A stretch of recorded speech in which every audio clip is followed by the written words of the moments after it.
दोस्तों हमारे चैनल को लाइक करें, सब्सक्राइब करें और बेल आइकन को दबाएं। बोलिए बांके बिहारी लाल की जय। हमारा YouTube परिवार कैसे हो आप? हम आशा करते हैं आप सभी ठीक से होंगे।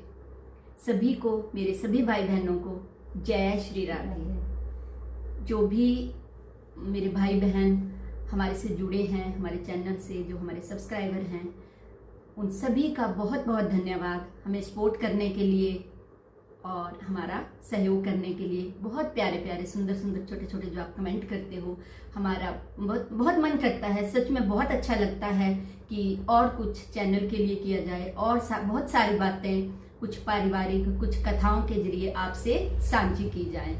तो आज भी हमारी लघु कथा है, भगवान पर विश्वास रखिए ना। आज की जो कथा का टाइटल है वो है भगवान पर विश्वास रखिए। अक्सर क्या होता है कि हम लोग परिवारों में, कितनी सारी मेरी बहनें कमेंट में बताना, मेरे से सहमत होंगी या नहीं, कि थोड़ा सा भी कुछ होता है तो हम डगमगाने लगते हैं, भगवान को कोसने लगते हैं कि भगवान हमारा साथ नहीं देते। पर 2 मिनट तो बहुत हैं, 5 सेकंड के लिए सोचना, कभी हमने भगवान पर विश्वास किया है?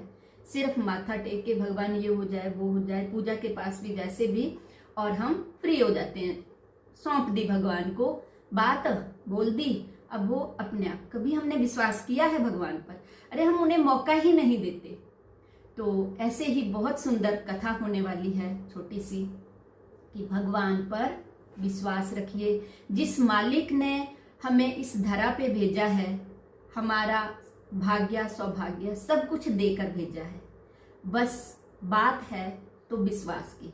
बाकी रहे कर्म, अक्सर हमारी हर कथा में जिक्र होता है कर्मों का।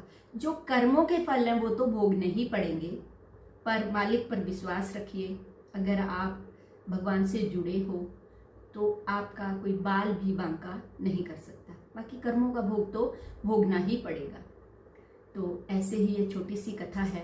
वो कहते हैं ना, आप, ये सभी के लिए, मैं, हमारे गुरु महाराज जी जब सत्संग होता है और महात्मा लोग सत्संग करते हैं तो अक्सर कहते हैं, अपना हाथ गुरु महाराज जी को पकड़ा दीजिए, गुरु जी का हाथ मत पकड़िए। तो इसमें एक बहुत बड़ा गहरा राज है। अपना हाथ गुरु महाराज जी को पकड़ा दीजिए, आप गुरु महाराज जी का हाथ मत पकड़िए। कहने का भाव है कि कहीं ना कहीं हम अपना हाथ, भगवान का जो हाथ है, या अपना हाथ छुड़ा सकते हैं, पर अगर हमारा हाथ गुरु महाराज जी ने पकड़ा है, हमारा हाथ भगवान ने पकड़ा है, तो वो हमारा हाथ कभी नहीं छोड़ेंगे। हम छोड़ सकते हैं, वो हमारा हाथ कभी नहीं छोड़ेंगे। तो कहने का मतलब है, अपना हाथ भगवान को पकड़ा दीजिए, आप उनका हाथ मत पकड़िए। आप छोड़ सकते हैं, वो नहीं छोड़ सकते। तो इसी पर बहुत सुंदर कथा है, भगवान पर विश्वास रखिए। एक बार एक परिवार होता है, हमारे आपकी तरह, वैसे ही उनके बच्चे होते हैं। तो आपने अक्सर देखा होता है कि जिनके घरों में बेटे होते हैं, बेटे बेटियों के मुकाबले ज्यादा शरारती होते हैं, है ना। तो उस परिवार के एक बेटा था, बहुत शरारती था। दिन रात माँ को ऐसे चक्री की तरह घुमाए रखना, माँ की कोई बात नहीं सुननी। जो उसके पिताजी थे वो बाहर रहते थे, तो रोज का काम, माँ ने ऐसा कर ले, वैसा कर ले, पढ़ ले, शरारतें मत कर, घूम मत, वैसे अक्सर माताएं करती हैं। तो ये रोज का काम था। तो एक दिन उसके पिताजी घर आते हैं, तो जैसे माओ को आदत होती है, अभी पिताजी अंदर भी नहीं घुसते और बच्चों की शिकायतें लगाना शुरू कर देते हैं, ये ऐसे करते वैसे करते और आप इनको बोलते नहीं हो। हम भी ऐसे करते हैं। तो वो सुनता रहा कि ये मेरे को तंग करता है, बात नहीं मानता, बाहर घूमता है, लड़कों के साथ घूमता है, बहुत तंग करता है, तो आप इसको बोलो और समझाओ। तो कहता है कोई बात नहीं। तो जो उसके पिताजी थे बेटे के, वो 3-4 दिनों के लिए घर आए थे। तो वो देख रहे थे कि सच में ये तो घर पे टिकता ही नहीं है, अपनी माँ को परेशान करता है, न पढ़ता है न लिखता है। तो एक दिन वो उसको बैठ के समझाते हैं, पर उसकी समझ में कुछ नहीं आता। तो दूसरे दिन उसके पिताजी क्या करते हैं कि उस लड़के को पकड़ते हैं और कुएं के ऊपर ले जाते हैं। वहां अक्सर आपने देखा होता, बड़ी सारी रस्सी रखी होती है ना। तो कुएं पर वो कि मैं आज इसको डराऊंगा, ये डरेगा और ये मेरी बात मानेगा। तो जो पिता था वो क्या करता है, अपने बेटे को उस रस्सी से बांधता है और कुएं में लटका देता है। पक्के से बांधता है, कुएं में लटका देता है। तो थोड़ा सा लटकाता है तो पूछता है पिता कि अब तो नहीं शरारत करेगा, अब तो नहीं अपनी माँ को परेशान करेगा। तो वो बेटा कुछ नहीं कहता, चुप रहता है। बाप थोड़ा सा और नीचे करता है, रस्सी को और ढीला छोड़ देता है कि करेगा शरारत। अक्सर आपने देखा है परिवारों में, पहले तो बहुत होता था, अब तो फिर भी बच्चों को ऐसी सजाएं नहीं मिलती हैं। पहले के टाइम तो ऐसे ही सजा देते थे, पिता जो होते थे बहुत सख्त होते थे, सख्त स्वभाव के, तो ऐसे ही कई बार करते थे, पंखे से लटका देंगे, डंडे से मारेंगे। अब के बच्चों को तो कहाँ ऐसे होता है। तो वो और ढीली कर देता है कि करेगा अपनी माँ को तंग, या बाहर भागा दौड़ी करेगा, लड़कों के साथ घूमेगा। तो वो बच्चा कुछ नहीं बोलता है, बाप और रस्सी को ढीला कर देता है। तो ऐसे करते करते जो है वो रस्सी, जो बच्चा है वो पानी से टच करने लगता है और ऊपर से रस्सी जो है वो उसके पिता ने पकड़ी होती है, पर वो कुछ नहीं बोलता है। पिता पूछता रहता है अब शरारत तो नहीं करेगा, अब शरारत तो नहीं करेगा, पर वो बच्चा कुछ भी नहीं बोलता है। तो ऐसे ढीले करते करते वो बच्चा पानी में चला जाता है, मतलब उस तक जो कुएं का पानी था वो उसको यहाँ गले तक हो जाता है। तो उसका बाप फिर पूछता है करेगा शरारत, वो बच्चा फिर कुछ नहीं बोलता है, पूरा पानी में डूब चुका है, पर वो मुंह से चूं भी नहीं करता है कि मैं नहीं करूंगा, मैं माँ को तंग नहीं करूंगा, या मैं बाहर नहीं घूमूंगा, मैं सिर्फ पढ़ाई लिखाई करूंगा।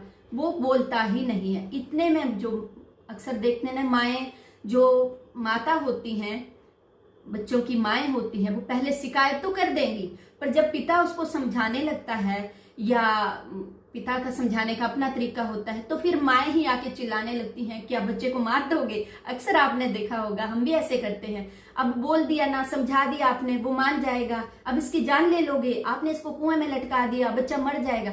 ऐसे ऐसे जो है वो उस बच्चे की माँ के बर्लाप करने लगती है उस पिता के साथ कि ये क्या कर रहे हो आप, आपने इसको कुएं में लटका दिया, ये कौन सा तरीका हुआ समझाने का।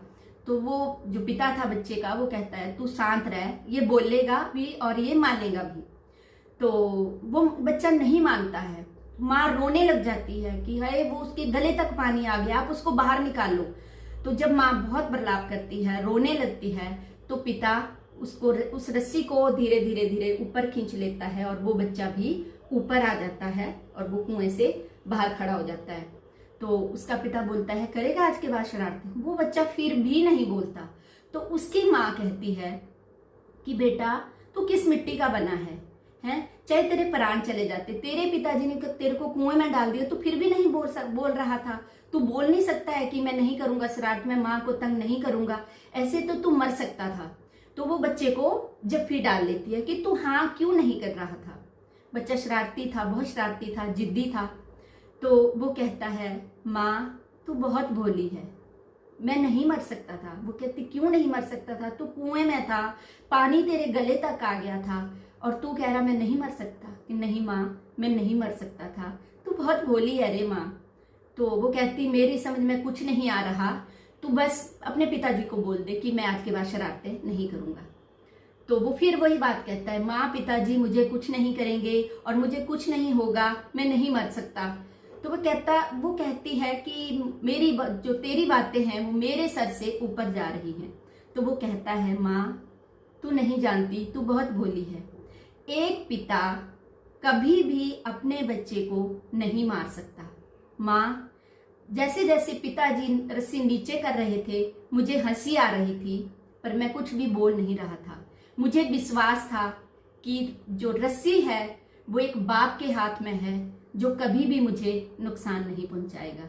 तो आप समझ रहे होंगे इस कथा का भाव कि अपना हाथ भगवान को मत पकड़ाइए, भगवान जी का हाथ पकड़ लीजिए, वो हमारा हाथ कभी नहीं छोड़ेंगे, उस पर विश्वास रखिए। जैसे वो बच्चा निश्चिंत था, कुएं में जाकर भी पानी यहाँ तक भी आ गया था, फिर भी वो निश्चिंत था कि मुझे कुछ नहीं हो सकता, वैसे ही उस मालिक पर विश्वास रखिए जिसने हमें ये सांसें दी हैं, हमें इस धरा पे भेजा है।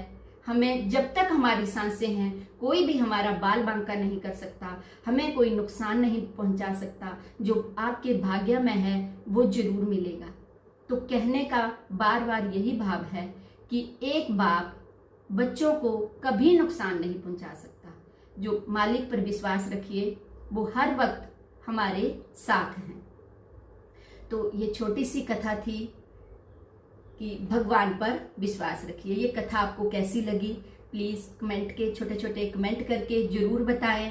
और जैसे कि मैं अक्सर कहती हूँ, मैं कोई कथावाचक नहीं हूँ, बस छोटी छोटी कथाएं पढ़ना सुनना आप लोगों से साझा करना बहुत अच्छा लगता है। भगवान की बातें करना बहुत अच्छा लगता है। इन छोटी छोटी कथाओं से सीखने को मिलता है। कहीं ना कहीं अगर हम 10 बातें बोलते हैं तो एक बात जरूर मन को छूती है कि नहीं सही बात है। जैसे इस कथा में कहा, बात तो सही है, जिस भगवान ने हमें यहाँ भेजा है उस सोच के ही भेजा होगा। तो एक बाप अपने बच्चों को कैसे नुकसान पहुंचा सकता है या कैसे किसी को पहुंचाने दे सकता है। तो जैसे उस बच्चे को विश्वास था कि रस्सी मेरे पिताजी के हाथ में है, वैसे ही विश्वास रखिए हमारी जो जिंदगी की डोर है वो उस मालिक के हाथ में है। वो कभी ढीला नहीं छोड़ेंगे, कभी उस रस्सी को काटेंगे नहीं, उस पर विश्वास रखिए। फिर भी कथा में आपको मेरी कोई गलती हो, कुछ बात बार बार रिपीट हुई हो या कुछ आपकी समझ ना आई हो या मैंने एक्स्ट्रा बोली हो तो प्लीज मुझे माफ करें। बोलिए बांके बिहारी लाल की जय।